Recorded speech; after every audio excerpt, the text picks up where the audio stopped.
आइए, स्वागत है आप सभी का आज के क्लास में। आज हम सभी पढ़ेंगे क्लास 10 के संस्कृत का 7 चैप्टर, है ना। चैप्टर का नाम है नीति श्लोका।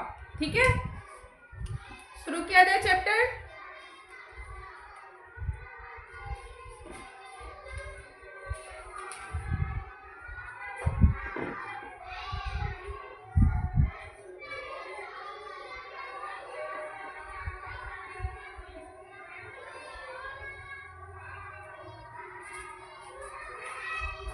चलिए शुरू करते हैं आज का चैप्टर। आप सभी भी अपना पुस्तक देखिएगा। अयम पाठः सुप्रसिद्धस्य ग्रंथस्य महाभारतस्य उद्योग पर्वणः अंश विशेष रूपाया विदुर नीति संकलित। मतलब यह पाठ जो नीति श्लोका जो पाठ है, यह पाठ महाभारत जो ग्रंथ है, सुप्रसिद्ध ग्रंथ, उसके विदुर नीति उसके उद्योग पर्व से लिया गया है, जो विदुर नीति के रूप में संकलित है। जैसे आगे यहाँ मिलेगा पढ़ने को। ठीक है, युद्धम आसनम प्राप्य धृतराष्ट्रो मंत्री प्रवरम विदुरम स्वचितस्य शांते काश्चित प्रश्नान नीति विषयकान पृच्छति। देखिए, आप सभी को पता है कि महाभारत में पांडवों और कौरवों का युद्ध हुआ था, है ना। तो उस युद्ध में कौरवों के पिता थे धृतराष्ट्र और इस हस्तिनापुर साम्राज्य के मंत्री थे विदुर जी। ठीक है, तो विदुर जी से मतलब धृतराष्ट्र जी के पास तो अपनी आंखें नहीं थी ना, तो वो मंत्री विदुर से युद्ध का हाल खबर लेते थे। और जब लड़ाई झगड़ा होता है तो हर किसी के मन में बेचैनी और विभिन्न प्रकार के प्रश्न उत्पन्न होते हैं। तो यहाँ भी धृतराष्ट्र जी के मन में अनेकों प्रश्न उठ रहे हैं। अब उसी प्रश्न का यहाँ उन विदुर जी आंसर प्रस्तुत कर रहे हैं। ठीक है, उनके उस समस्या के शांति के लिए, मन की शांति के लिए। ठीक है, तेसाम समुचित उत्तरम विदुरो ददाति। जिसका समुचित उत्तर कौन देते हैं? विदुर। तदेव प्रश्नोत्तर रूपम ग्रंथ रत्नम विदुर नीति। और ये जो प्रश्न उत्तर है, धृतराष्ट्र जी ने प्रश्न किया, फिर विदुर जी ने उत्तर दिया। ये जो प्रश्न उत्तर है, इसको एक अलग ही ग्रंथ बना दिया गया, अलग ही पुस्तक, जिसका नाम है विदुर नीति। ठीक है, क्या नाम है उसका? विदुर नीति। अर्थात ये नीति श्लोक का पाठ भी कहाँ से आ गया? विदुर नीति से। ठीक, इयमपि भगवद्गीतेवा महाभारतस्य अंगमपि स्वतंत्र ग्रंथ रूपा वर्तते। जिस प्रकार महाभारत से ही भगवत गीता आया है ना, भगवत गीता अलग नहीं है कुछ, महाभारत का ही वह पाठ जिसमें भगवान श्री कृष्ण अर्जुन को उपदेश दिए थे, वही पाठ क्या है? भगवत गीता है। तो उसी प्रकार से यहाँ पर भी विदुर जी और धृतराष्ट्र जी का संवाद है। किनका किनका संवाद है? विदुर और धृतराष्ट्र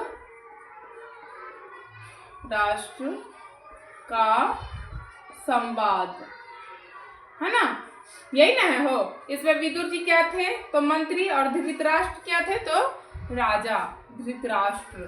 ठीक है, चलिए आगे चलते हैं पहले श्लोक की तरफ। श्लोक है आपका यस्य कृत्यम न विघ्नन्ति शीतम उष्णम भयम रति समृद्धि असमृद्धि व सवय पंडित उच्यते। ठीक है, तो पहला श्लोक का यहाँ अर्थ क्या कर रहा है कि जिसके कार्य में सर्दी, गर्मी, भय, अनुराग, संपत्ति, दरिद्रता, ये सब कुछ भी बाधा न डाले, अर्थात उस पर बाहरी वातावरण के साथ साथ उसके आंतरिक अगर भी कोई हलचल है, उसका भी कोई उस पर प्रभाव ना पड़े, तो सही अर्थों में वही व्यक्ति पंडित है। ठीक है, तो पहला श्लोक में क्या है? पंडित की परिभाषा। ठीक है, यहाँ लिख देते हैं, याद करने में आसानी नहीं होगी।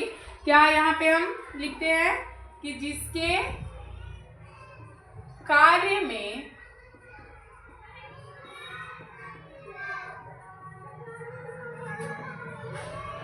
सर्दी, गर्मी, भय, अनुराग, संपत्ति अथवा दरिद्रता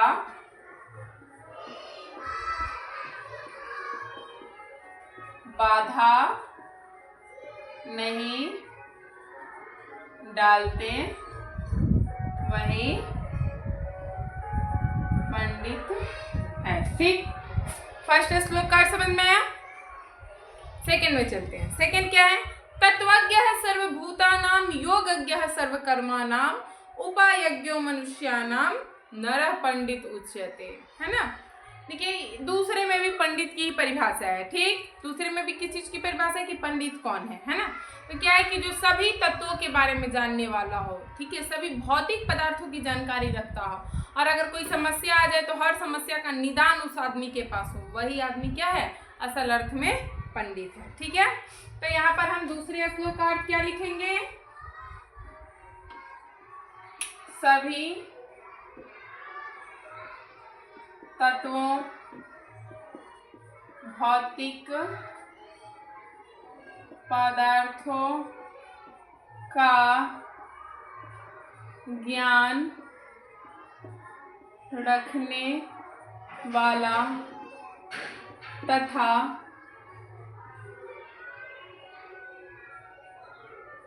सभी उपायों को जानने वाला पंडित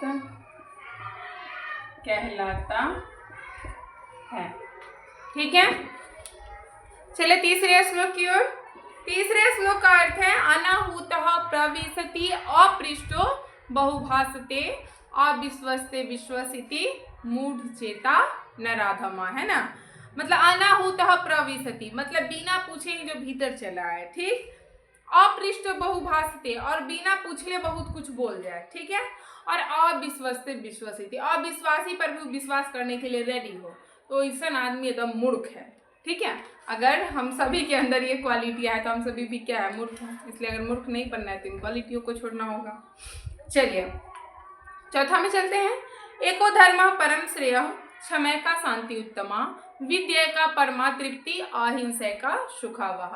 इसका मतलब क्या हुआ कि एकमात्र, है ना, धर्म ही परम श्रेयस्कारी है। धर्म से बड़ा कोई चीज नहीं है, परम श्रेयस्कर नहीं है। और क्षमा ही शांति का सर्वश्रेष्ठ उपाय है। क्षमा का शांति उत्तमा मतलब सबसे उत्तम उपाय है, ठीक है। विद्या का परमा तृप्ति अहिंसा का सुखावा अर्थात विद्या से ही आदमी को परम संतोष परम तृप्ति मिलती है, ठीक है। और अहिंसा हमको सुख प्रदान करती है, ठीक। चलिए आगे पांचवा श्लोक है त्रिविधम नरकस्य इदम द्वारम नाशनम आत्मना। तीन द्वार है जो हमारी आत्मा का नाश कर देते हैं, ठीक है। तीन वो द्वार हैं जो नरक की ओर जाते हैं और ये हमारी आत्मा का नाश करने वाले हैं। तो अगर क्वेश्चन आ जाए कि नरक के कितने द्वार है तो तीन, ठीक है, जो हमारी आत्मा का क्या करेंगे, नाश। अच्छा वो द्वार कौन कौन है, कामा क्रोध तथा लोभ तस्मात् एतत् त्रयम् त्यजेत। मतलब तीन को द्वार हो गया, काम क्रोध और लोभ। याद कीजिए नरक के कितने द्वार, तीन। कौन कौन, काम क्रोध और लोभ। अगर हमको नरक में नहीं जाना तो इन तीनों द्वारों का पहले क्या कर देना होगा, त्याग कर देना। अर्थात ये तीनों को हमको जीवन में अगर हम नहीं अपनाते तब हम नरक में नहीं जाएंगे। ऐसा हम नहीं कर रहे हैं, विदुर जी कह रहे हैं। किन से, धृतराष्ट्र जी से, ठीक है। तो इसमें टोटल 10 श्लोक है, ठीक है। तो हम अभी आज की क्लास के लिए ये 5 श्लोक का अर्थ आपको बता रहे हैं, ठीक। ये 5 तो बता दिए, अब ये 5 श्लोक को दोबारा से आप रिवीजन कीजिएगा, ठीक। इतना 5 कंप्लीट हो जाएगा तो फिर अगले दिन हम आगे का 5 बता देंगे, ठीक है ना, ताकि समझने में भी आसानी हो और याद करने में भी कोई दिक्कत ना हो, ठीक है।